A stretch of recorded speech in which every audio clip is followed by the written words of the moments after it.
आप देख रहे हैं नेट्रिक न्यूज, साहस सच कहने का। नमस्कार, मैं हूं देवनाथ पांडे और आप देख रहे हैं नेट्रिक न्यूज। वसीयत का नाम तो आपने सुना ही होगा, लेकिन कई लोगों के मन में यह सवाल होता है कि आखिर ये वसीयत क्या होती है और इसे बनाई कैसे जाती है और ये किस काम आता है। आज हम इसी पर बात करने वाले हैं, वसीयत और उससे जुड़े नियम और कानून के बारे में। कोई भी व्यक्ति जब अपनी वसीयत बनाने की सोचता है तो उसे लगता है कि वसीयत बनाना तो बहुत कठिनाई का काम है, जिसके चलते वो वकीलों की तलाश करता है और वकील होते हैं कि वसीयत बनवाने वाले से एक अच्छी खासी मोटी रकम वसूल लेते हैं। तो कई लोग इस कश्मकश में वसीयत नहीं बनवाते क्योंकि उन्हें डर सताता है कि वसीयत बनाने में काफ़ी झमेले होंगे। तो चलिए हम सबसे पहले आपको बताते हैं कि वसीयत होती क्या है। दरअसल वसीयत एक घोषणा पत्र होता है जिसमें एक घर का मुखिया अपनी जमीन जायदाद अपने जिंदा रहते ही अपने सगे संबंधियों में बांट देता है। यानी जब तक वसीयत करने वाला व्यक्ति जिंदा है, जब तक उस वसीयत का वही मालिक है, और उसके मरने के बाद उसकी सारी जायदाद उसके बेटे बेटियों और पत्नी में बांट दी जाए। लेकिन ये वसीयत करने वाले व्यक्ति के ऊपर है कि वो किसको वसीयत का हिस्सा कितना देगा। वसीयत एक जरूरी कदम है जिसे हर व्यक्ति को अपने जीते जी जरूर उठाना चाहिए, अन्यथा उसके मरने के बाद उसकी संपत्ति को लेकर कई बार झगड़े और मारपिटाई की नौबत तक आ जाती है। वसीयत ना होने से भाई भाई में एक दूसरे के प्रति घृणा पैदा हो जाती है। जैसा कि भारत के सबसे अमीर आदमी मुकेश अंबानी और अनिल अंबानी भी इससे अछूते नहीं रहे। उनमें भी संपत्ति को लेकर काफी बवाल हुआ था और नौबत कोर्ट तक पहुंच गई थी। अब बताते हैं कि वसीयत लिखने का तरीका। दरअसल वसीयत लिखने में कोई ज्यादा कानूनी पढ़ाई लिखाई या नियमों का पेच नहीं होता। कोई भी व्यक्ति इसे अपनी मृत्यु से पहले लिखवा सकता है, लेकिन फिर भी कुछ नियम ऐसे होते हैं जिनका पालन करना अनिवार्य होता है। जैसे कि कोई व्यक्ति अपनी वसीयत लिखता है तो किसी स्टाम्प पेपर की जरूरत नहीं पड़ती, वो सादे कागज पर भी वसीयत बनवा सकता है। लेकिन वसीयत बनाते समय उसके पास 2 गवाह होने चाहिए और वसीयत लिखने के बाद दोनों गवाहों के हस्ताक्षर उस कागज पर होने चाहिए, ताकि वसीयत लिखने वाले व्यक्ति की मृत्यु के बाद उसे कोई झुठला न सके। कोई व्यक्ति स्वस्थ दिमाग का हो और उसकी आयु 18 साल से ज्यादा हो, वो वसीयत खुद बना सकता है। वसीयतनामा कानूनी और तकनीकी भाषा में हो ये जरूरी नहीं है, बस वसीयतनामा लिखवाने वाले की मंशा जाहिर होती है कि किस तरह से वो अपनी मृत्यु के बाद किस तरह से अपनी संपत्ति बांटना चाहता है। वसीयत को लिखने के बाद इसको रजिस्टर्ड कराने की भी जरूरत नहीं होती है।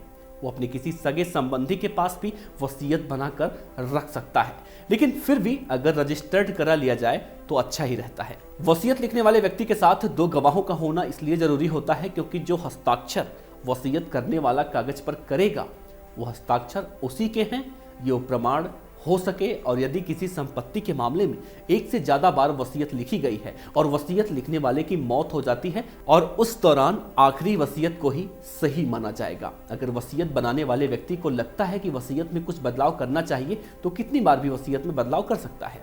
और अगर वसीयत जिसके नाम से करी गई है वो व्यक्ति वसीयत करने वाले व्यक्ति से पहले मर जाए तो ऐसी स्थिति में वसीयत बेकार हो जाएगी। आप सोच रहे होंगे कि अगर किसी व्यक्ति के पास कोई संतान ना हो तो अपनी वसीयत कैसे बना सकता है।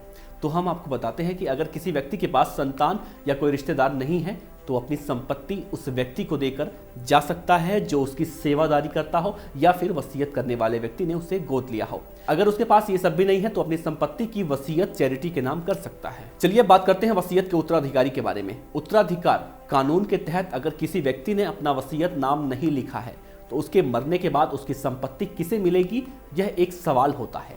क्योंकि भारत में सभी धर्म के लोग रहते हैं और सभी धर्म में उत्तराधिकार का अलग अलग नियम है। सबसे पहले अगर हिंदू धर्म की बात करें तो वसीयत करने वाले व्यक्ति की मौत के बाद उसकी संपत्ति का हिस्सा उसकी विधवा, उसके बच्चों जिसमें लड़के लड़कियां शामिल होती हैं, सभी के बीच में बराबर बराबर बांट दी जाती है। भारत में उच्चतम न्यायालय ने व्यवस्था दी है कि कोई हिंदू पुरुष अपनी पहली पत्नी के रहते दूसरी शादी कर ले तो दूसरी पत्नी को वसीयत में हिस्सा नहीं मिलता, लेकिन दूसरी पत्नी के बच्चों को पहली पत्नी के बच्चों जितना हिस्सा जरूर मिलेगा। अब बात करते हैं मुस्लिम धर्म में उत्तराधिकार की। तो मुस्लिम में भी शिया और सुन्नी 2 समुदाय होते हैं जिनमें वसीयत के कानून लगभग एक जैसे होते हैं। जैसे व्यक्ति की मौत के बाद उसके कफन दफन में आने वाले खर्च के बाद संपत्ति का केवल 1/3 वसीयत के रूप में दिया जा सकता है। पुरुष वारिस को महिला वारिस से 2 गुना हिस्सा मिलता है। महिला भी हिस्से में भागीदार होती है, लेकिन महिला को हिस्से का 1/3 भाग ही मिलता है।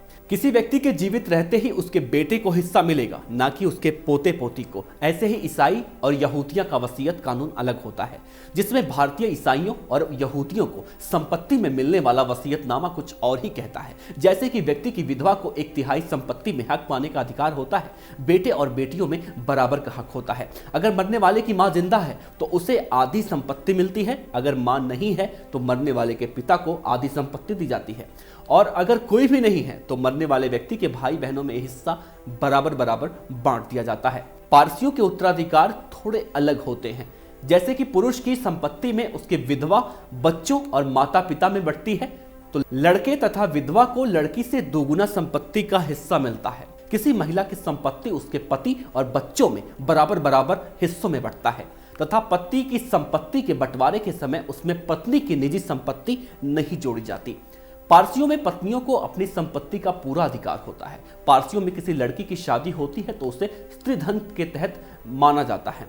उच्चतम न्यायालय ने अपने एक फैसले में साफ साफ कहा है कि हिंदू विवाह कानून की धारा 27 के तहत स्त्री धन पर पूर्ण अधिकार पत्नी का होता है और उसे इस अधिकार से वंचित नहीं किया जा सकता। किसी फंड या पॉलिसी के नाम होने से नामांकित व्यक्ति के नाम संपत्ति ट्रांसफर नहीं होती, वो तो किसी की मृत्यु के बाद इन पैसों का केवल ट्रस्टी ही होता है।